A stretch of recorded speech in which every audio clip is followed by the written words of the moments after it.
मेरी मोहब्बत को उसने पागल कहकर ठुकरा दिया।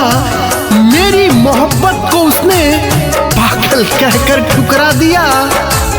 मैं दीवाना था उसके लिए, उसने ही मुझे पागल बना दिया, पागल बना दिया।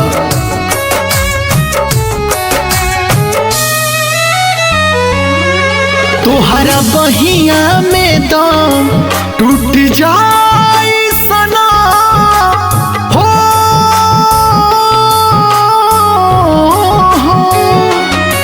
तोहरा बहिया में दम टूट जाए सनम। खाके क्रिया न हमके भूलैहा। मेहंदी पड़ी मधे हमारा खूनावे से मेहंदी रचैहा। मेहंदी पड़ी मधे हमारा खूनावे से मेहंदी रचैहा।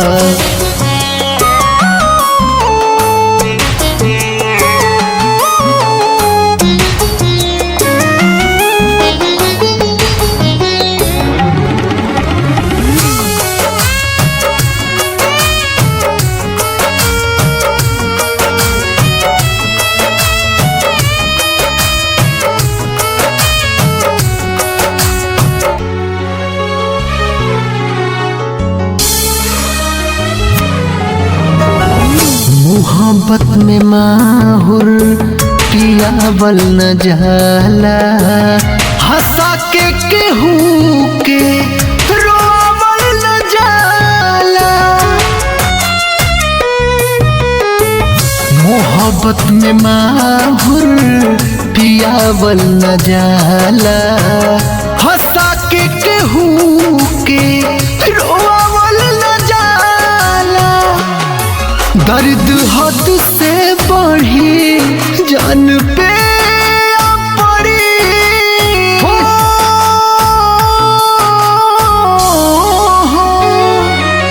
दर्द हद से बढ़ी जान पे पड़ी।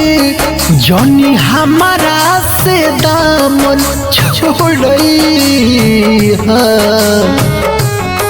मेहंदी पड़ी मधेश हमारा खूनावे से मेहंदी रचैहा।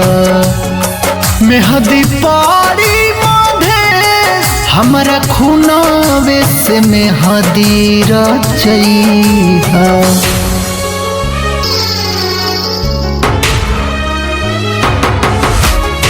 मैंने रब से कहा वो छोड़ के चली गई, पता नहीं उसकी क्या मजबूरी थी। मैंने रब से कहा वो छोड़ के चली गई, पता नहीं उसकी क्या मजबूरी थी। रब ने कहा इसमें उसका कोई कसूर नहीं, यह कहानी तो मैंने लिखी ही अधूरी थी।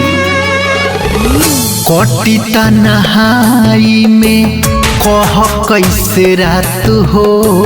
बबुआ मुकेश से बस रोई दिन रात हो। कोटी तन्हाई में कह कैसे रात हो। शेखर सने ही बस रोई दिन रात हो।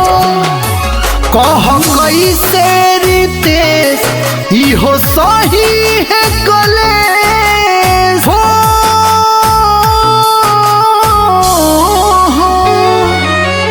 कह कैसे रितेश इहो सही है कलेश।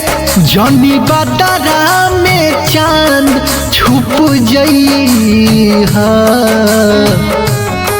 मेहंदी पड़ी मधेश हमारा खूनावे से मेहंदी रचैहा। मेहंदी पड़ी मधेश हमारा